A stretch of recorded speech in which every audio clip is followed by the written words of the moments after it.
people change ecosystems?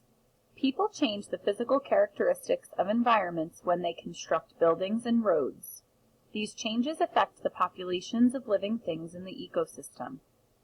In cities, most of the ground is covered with buildings and pavement. Little can grow. Some people build gardens on flat rooftops.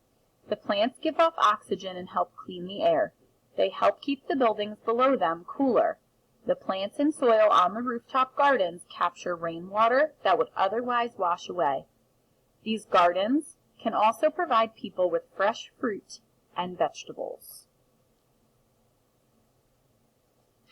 Paved streets and buildings absorb the sun's energy and make cities hotter than natural areas in the same region. Plants on city rooftops provide a new habitat for birds and insects.